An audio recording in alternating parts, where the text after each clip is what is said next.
Chancellor Merkel prepping the honour guard to welcome her fifth British Prime Minister.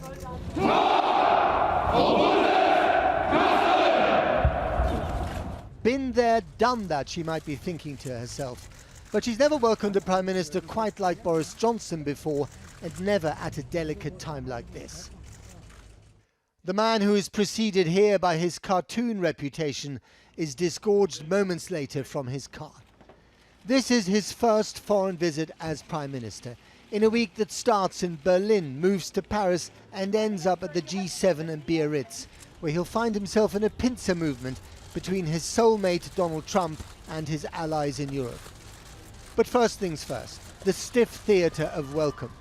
Ever since she's been getting the shakes while standing up, Angela Merkel insists on sitting down on these occasions. Not a word of small talk between the two, even before the anthems echo. The only sound is the chorus of Stop Brexit from the other side of the gates. If the hecklers were channeling the Chancellor's innermost thoughts, she wasn't letting on. Mutti stayed mum, while Mr. Johnson was taking it all in. After all, this kind of red carpet has until recently only furnished his dreams. Thank you so much for that amazing welcome that I've just had. I don't think I've had one like it in my life. I just want to be absolutely clear with all our German friends and with the German government that we in the UK want a deal. We seek a deal. And I believe that we can get one. We can do it. Wir schaffen das, I think is the phrase. But clearly,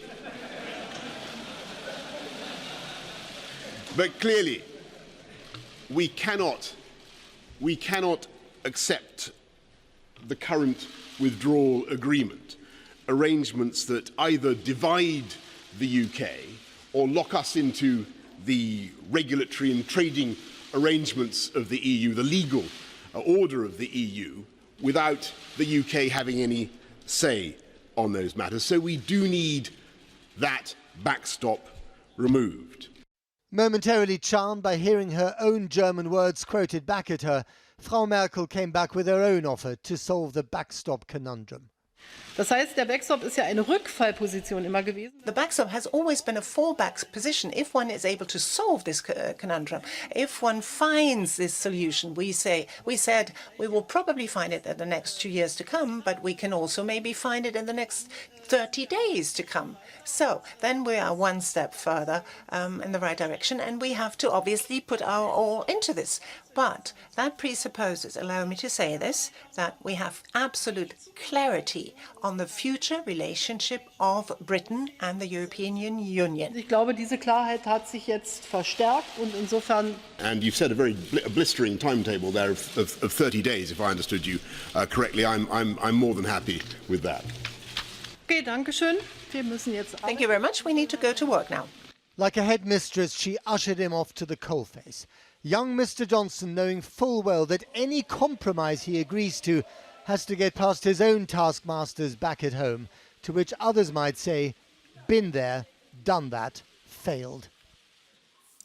Well, joining me now from Bonn in Western Germany is Norbert Röttgen, who's chair of the Bundestag Foreign Affairs Committee. Thanks for coming on the programme, Mr. Röttgen. So it seems as if Angela Merkel has given Boris Johnson a bit of an olive branch. Is it a realistic olive branch? I mean, only 30 days to renegotiate the whole thing after 2.5 years. It's pretty unlikely, isn't it?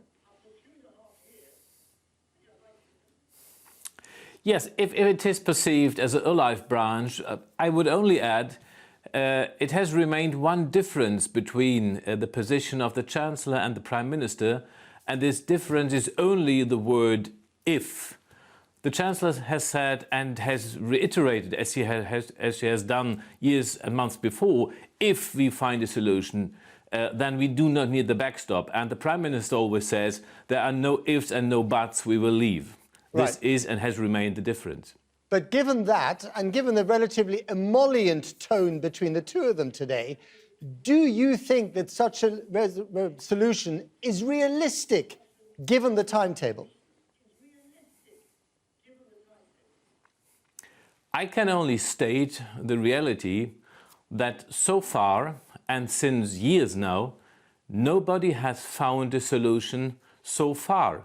I think we can realistically expect this mechanism to be found in 1 year, 2 years or 3 years, but I think it is not realistic to expect this to be found in the next 30 days, what has not been found in the last 3 years.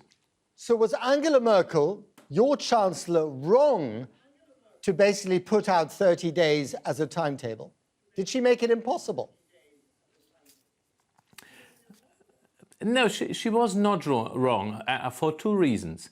The one is she has reiterated the principle, and the principle is that backstop only means an insurance policy. So only as long as we haven't found anything, it will be applied, if ever. So we are really determined and committed to finding a solution to make this backstop unnecessary. And the second good reason why she, for good reasons, made this remark about the next 30 days and the possibility of a solution is that she did not participate in the attempt of a blame game by the British Prime Minister. So there were two good, one tactical and one reason on principle, how she reacted. So has she also been motivated to proffer this olive branch because Germany, teetering on the edge of an economic recession, is deeply worried about the repercussions of a no-deal Brexit?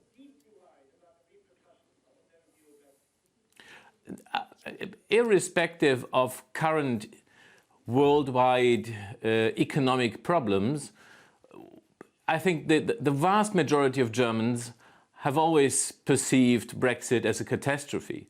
And a disorderly no-deal Brexit is even a worse version of a catastrophe. And given the geopolitical environment we have, given the geo-economic environment we are more and more facing, this Brexit, and even more so the disorderly Brexit, is more and more a catastrophe. Yes, of course. So you are worried about the economic repercussions of a hard Brexit, especially for Germany's export economy? Yes, of course.